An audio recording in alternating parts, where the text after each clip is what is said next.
The winter of 1986 cast a somber grey over Chicago.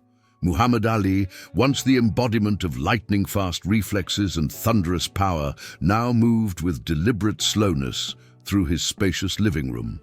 At 44, the three-time heavyweight champion of the world was battling the early stages of Parkinson's disease, a cruel opponent that couldn't be defeated with jabs or uppercuts.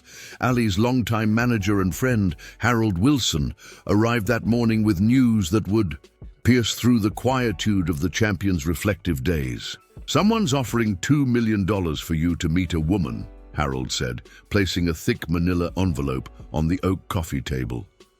"Just a meeting, nothing more. 2 hours of your time maximum.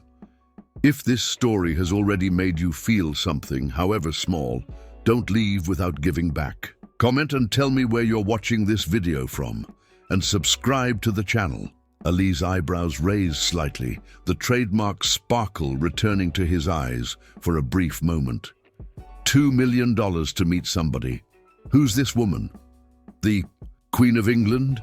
His voice was softer now, but the characteristic playfulness remained intact. Harold shook his head, his expression serious. "That's just it, champ. They won't say who she is. The lawyer who contacted me was explicit. You don't get to know her identity until you agree to the meeting." Ali lowered himself into his favorite leather armchair, the one that had witnessed countless decisions, both triumphant and difficult. His hands, once capable of delivering punches that could topple giants, trembled slightly as he reached for the envelope.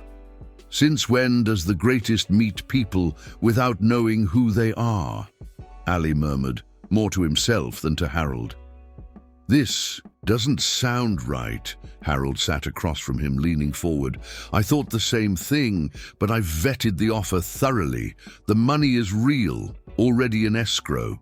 The lawyer represents someone legitimate, someone who insists on anonymity until you agree." Ali opened the envelope and examined the contract inside. The terms were straightforward. $2 million for a private meeting with an undisclosed individual. No media, no recordings, just a conversation between two people. "What do they want from me, Harold? Nobody pays this kind of money just to chat." The lawyer claims it's nothing sinister. The woman apparently has a profound reason for wanting to meet you, something personal.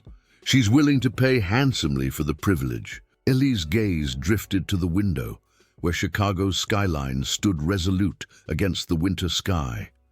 Throughout his career, he had faced countless decisions that tested his principles. This offer, shrouded in mystery, triggered a familiar feeling of caution. "Tell them I need time," Ali finally said. "The greatest doesn't rush into anything, especially when there's this much mystery involved." 3 days passed, during which Ali found himself increasingly preoccupied with the mysterious offer. The $2 million wasn't the draw. God had blessed him with enough to live comfortably. What gnawed at him was the question of who would pay such an amount just to meet him, and why they insisted on keeping their identity hidden. On a particularly cold Thursday afternoon, Ali sat in his study, surrounded by photographs chronicling his extraordinary life. Images of historic fights against Sonny Liston, Joe Frazier, and George Foreman shared wall space with photographs of him alongside Malcolm X, Nelson Mandela, and other figures who had shaped history. His daughter Layla entered the room immediately, sensing her father's contemplative mood. At 8 years old, she already possessed a perceptive nature that belied her youth.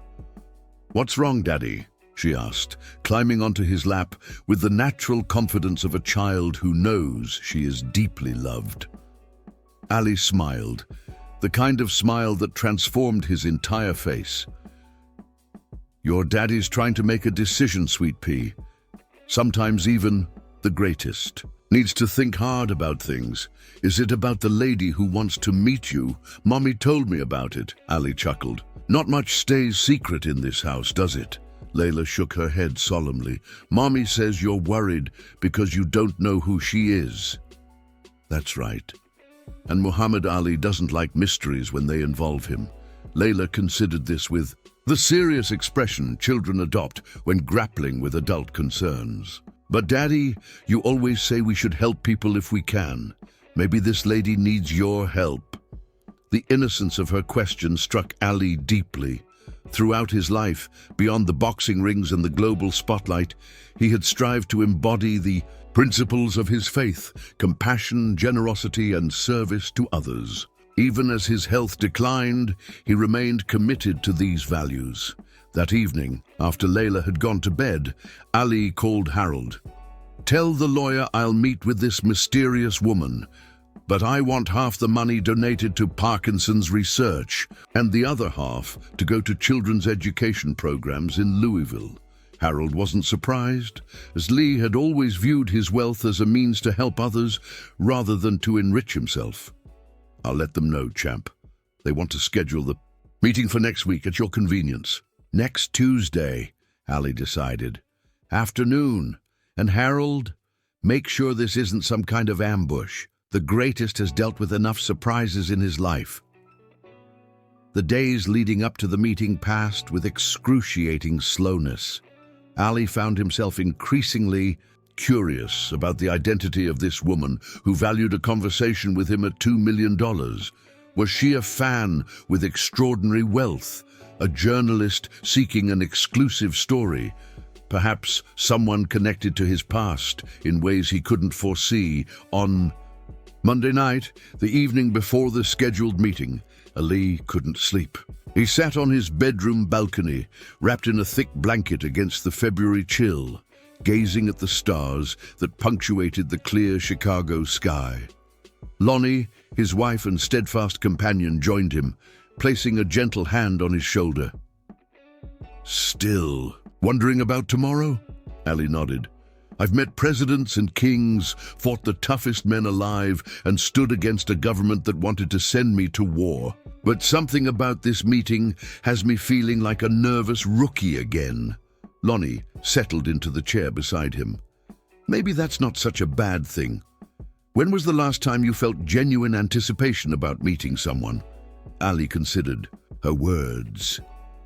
Fame had long ago robbed him of the luxury of surprise when it came to human interactions. Most people he met came with predetermined expectations, viewing him through the prism of his public persona rather than engaging with the man himself. "Whatever happens tomorrow," Lonnie continued, "remember that it doesn't change who you are.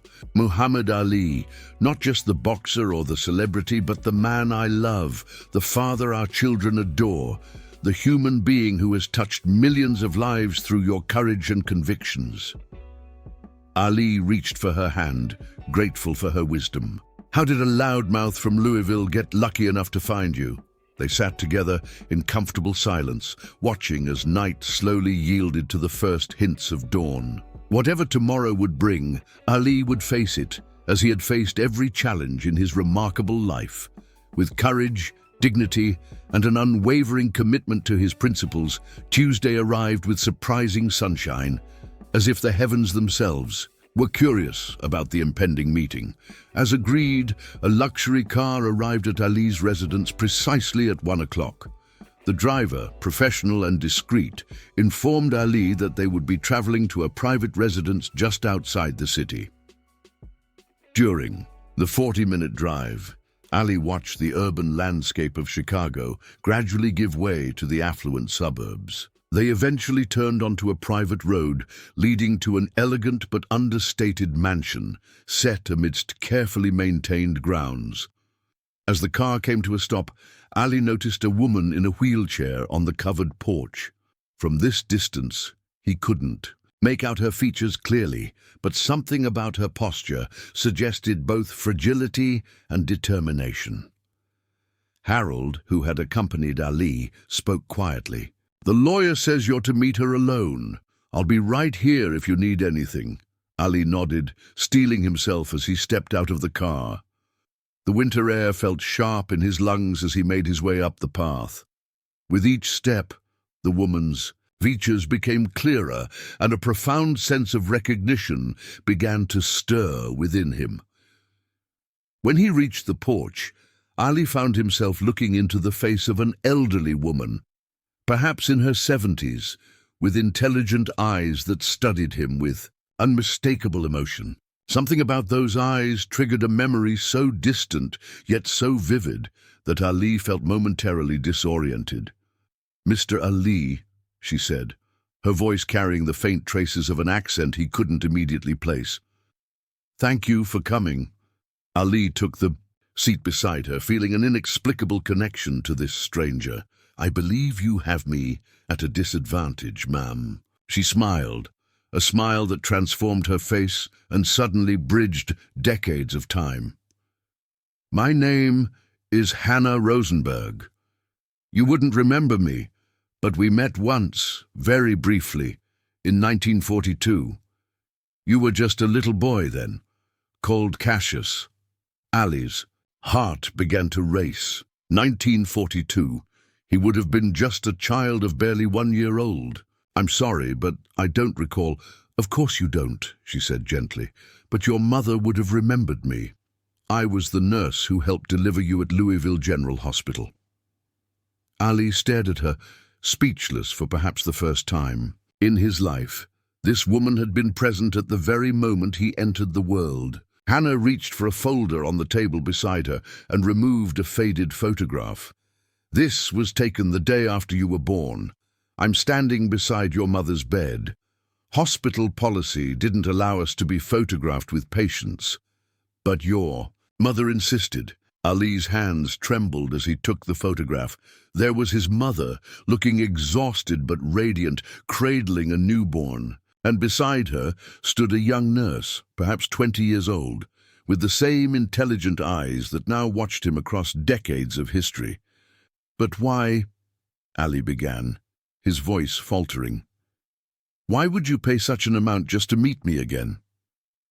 Hannah's expression grew solemn. "Because I need to tell you something I've carried for 74 years, something about the night you were born." She took a deep breath. Louisville General was segregated then. Black patients were treated in the basement with inadequate equipment and often insufficient staff. Your mother went into distress during labor. The doctor assigned to the colored ward had been called away on another emergency, and no one was responding to our calls for help. Ali felt a cold wave of realization washing over him. He had known about segregation in hospitals, of course, but had never connected it directly to his own birth. "I was just a student nurse," Hannah continued, "but I knew that if we didn't act quickly, both you and your mother might die, so I broke the rules. I ran upstairs and physically pulled a white doctor away from his coffee break. I told him a woman was dying, and when he realized I was talking about a patient in the colored ward, he refused to come." Hannah's eyes filled with tears. "So I lied. I told him the woman was white, that there had been a mistake in her placement. He followed me downstairs, and by the time he realized the truth, he could see how critical the situation was. He performed an emergency procedure that saved your mother's life and yours." Ali felt tears streaming down his face, unable to speak. "The next day, I was fired for insubordination. The doctor reported me for tricking him into treating a colored patient. I never worked as a nurse again." Hannah reached for Ali's hand. "But I never regretted it, not for a single day, because I got to watch you grow up from afar, becoming not just a champion in the ring, but a champion for justice and dignity."